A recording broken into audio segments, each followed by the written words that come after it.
Next है immunity. Immunity जो होता है वो दो टाइप का होता है, innate immunity and acquired immunity. Innate immunity जो होता है वो नॉन स्पेसिफिक टाइप का होता है और ये बर्थ के टाइम से ही हमारे पास होता है। एंड इन्नेट इम्यूनिटी में 4 टाइप्स का बैरियर होता है। पहला है physical barrier, psychological barrier, cellular barrier and cytokinin barrier. Physical barrier में स्किन एंड म्यूकस आता है, ये जो हेल्प करता है माइक्रोब्स को ट्रैप करता है जो कि हमारे बॉडी में इंटर करता है। फिजियोलॉजिकल बैरियर में एसिड इन स्टोमक, सैलिवा, टीयर्स, ये सब प्रिवेंट करता है माइक्रोबियल के ग्रोथ को होने से। सेलुलर बैरियर में आता है PMNL, monocytes and natural killers types lymphocyte आता है। पीएमएनएल जो रहता है ये फैगोसाइट रहता है, मोनोसाइट्स रहता है ये भी फैगोसाइट नेचर का होता है। पीएमएनएल का फुल फॉर्म जो होता है वो पॉलीमॉर्फोन्यूक्लियर ल्यूकोसाइट्स होता है। साइटोकाइनिन बैरियर्स में वायरस इन्फेक्टेड सेल्स जो रहता है वो सेक्रेट करता है इंटरफेरॉन जो कि प्रोटेक्ट करता है नॉन इन्फेक्टेड सेल्स को फर्दर वायरल इन्फेक्शन होने से। एंड नेक्स्ट है एक्वायर्ड इम्यूनिटी। एक्वायर्ड इम्यूनिटी जो होता है वो पैथोजन स्पेसिफिक होता है।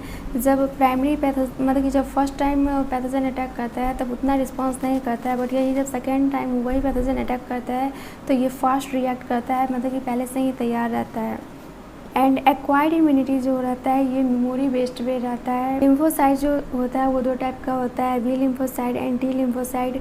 बी लिम्फोसाइट प्रोड्यूस करता है आर्मी ऑफ प्रोटीन जिसको कि हम एंटीबॉडी बोलते हैं। एंड टी सेल जो रहता है वो कोई भी एंटीबॉडी प्रोड्यूस नहीं करता है, बट वो हेल्प करता है बी लिम्फोसाइट को एंटीबॉडी प्रोड्यूस करने में। इस एंटीबॉडी के पास 4 पेप्टाइड चेन रहता है, इसमें जो 2 लॉन्गर रहता है जिसको कि हम हैवी चेन बोलते हैं एंड 2 स्मॉलर रहता है जिसको कि हम लाइट चेन बोलते हैं। हमारा बॉडी जो होता है वो डिफरेंट टाइप्स का एंटीबॉडी प्रोड्यूस करता है जिसमें कि आता है IgA, IgM, IgE and IgG। B lymphocyte को हम एंटीबॉडी मेडिएटेड इम्यूनिटी बोलते हैं एंड ह्यूमरल इम्यूनिटी भी बोलते हैं, क्योंकि ये बी लिम्फोसाइट जो रहता है वो पहले एंटीबॉडी बनाता है फिर पैथोजन पे अटैक करता है, बट टी लिम्फोसाइट में ऐसा नहीं होता है, वो डायरेक्ट अटैक कर देता है पैथोजन पे, इसलिए इसको हम बोलते हैं cell mediated immunity. And cell mediated का एग्जांपल एक और है ग्राफ्ट रिजेक्शन, जो कि हम किडनी वगैरह ट्रांसप्लांट होता है तो उसमें रिजेक्शन का जो वजह होता है वो सेल मेडिएटेड इम्यूनिटी होता है। ट्राइकोडर्मा पॉलीस्पोरम एक फंगी होता है जो कि प्रोड्यूस करता है साइक्लोस्पोरिन ए।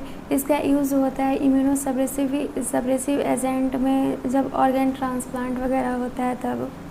अब active immunity and passive immunity. Active immunity जो होता है ये स्लो रिस्पॉन्स करता है एंड इसमें होस्ट खुद से एंटीबॉडीज़ बनाता है। एंड नेक्स्ट है पैसिव इम्यूनिटी जो कि रेडीमेड एंटीबॉडीज़ होता है, जैसे कि मदर मिल्क में रहता है IgA एंड फीटस जो रिसीव करता है एंटीबॉडी प्लेसेंटा के द्वारा उसमें रहता है IgG। नेक्स्ट है वैक्सीनेशन एंड इम्यूनाइजेशन। वैक्सीनेशन जो वर्क करता है वो एक्टिव इम्यूनिटी के बेसिस पे वर्क करता है, मतलब इसमें कि स्लो रिस्पॉन्स होता है।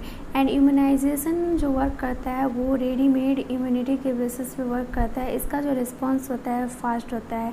वैक्सीनेशंस में प्रिपेयर किया जाता है एंटीजेनिक प्रोटीन और पैथोजन और इनएक्टिवेटेड वीकेंड पैथोजन, मतलब कि जो चीज़ से हमें प्रॉब्लम रहता है जिस पैथोजन से उसी को वीक करके या उसको इनएक्टिव करके हमारे बॉडी में इंजेक्ट कर दिया जाता है।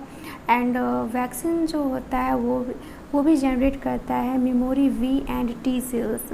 ऐसे में इम्यूनाइजेशन का एग्जांपल है टिटनेस एंड जब स्नेक बाइट्स कर लेता है वो दोनों में डायरेक्ट दिया जाता है एंटीबॉडीज़। टिटनेस में क्या होता है कि जो डीडल माइक्रोब्स होता है वो हमारे बॉडी को इन्फेक्ट करता है, जिससे कि हमारे बॉडी को चाहिए क्विक इम्यून रिस्पॉन्स है, तो इसके लिए हमारे बॉडी में डायरेक्ट इंजेक्ट किया जाता है antibodies. And same to same जब स्नेक बाइट करता है तो इसमें भी डायरेक्ट एंटीबॉडीज़ हमारे बॉडी को दिया जाता है, इसलिए इसको पैसिव इम्यूनाइजेशन कहते हैं। और इसका जो प्रोसेस होता है वो फास्ट प्रोसेस होता है।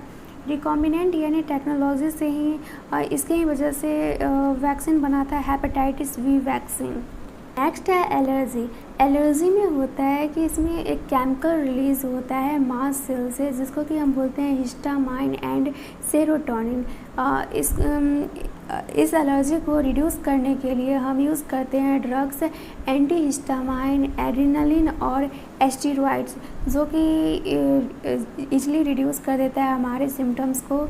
एंड ये जो ज़्यादा एलर्जी वगैरह दिखाई देता है वो मेट्रो सीरीज़ वगैरह में दिखाई देता है।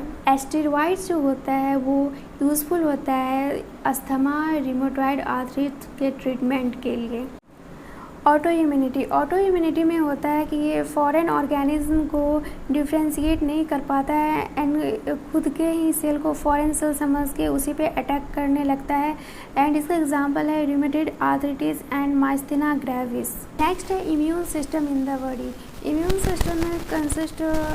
इम्यून सिस्टम में कंसिस्ट करता है lymphoid organ, tissue, cells and soluble molecules like antibodies.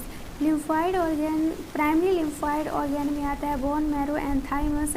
Primary lymphoid organ में ही इमेच्योर लिम्फोसाइट डिफ्रेंशिएट करता है एंटीजन सेंसिटिव लिम्फोसाइट्स में।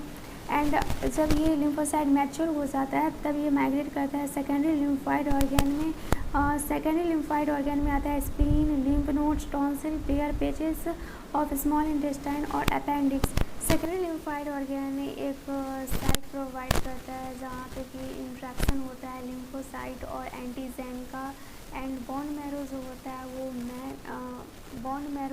वो मैन लिम्फोइड ऑर्गन है जहाँ पर कि जितना भी blood cells including lymphocyte produce होता है।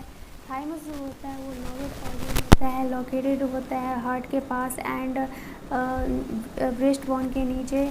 बोन मैरो एंड थाइमस जो है एक माइक्रो इन्वायरमेंट प्रोवाइड करता है टी लिम्फोसाइट्स को मैचुरेशंस एंड डेवलपमेंट के लिए। स्प्लीन जो है वो लार्ज बीन शेपेड ऑर्गन है। इसमें मेनली कंसिस्ट रहता है lymphocytes and phagocytes. Spleen act करता है फिल्टर के जैसे, ये ब्लड को फिल्टर करता है और इसमें जितना भी ब्लड बॉर्न माइक्रो ऑर्गेनिज्म रहता है उसको ट्रैप कर लेता है। एंड स्प्लीन को ही हम ग्रेवयार्ड ऑफ आरबीसी बोलते हैं क्योंकि ये लार्ज रिजर्वायर और इरेथ्रोसाइट्स का। लिम्फ नोड जो रहता है small and solid structures type का रहता है एंड ये ट्रैप करता है micro organism and other antigen को, जिसके वजह से कि लिम्फोसाइट एक्टिवेट हो जाता है एंड फिर इम्यून रिस्पॉन्स करता है। एंड लिम्फोइड टिश्यू जो होता है वो आल्सो प्रेजेंट रहता है लाइनिंग ऑफ मेजर ट्रैक्ट्स में, example respiratory, digestive and urinogenital tracts. और इसी को हम बोलते हैं माल्ड, जिसका की फुल फॉर्म है mucosa associated lymphoid tissue. MALT जो रहता है वो 50% होता है लिम्फोइड टिश्यू के।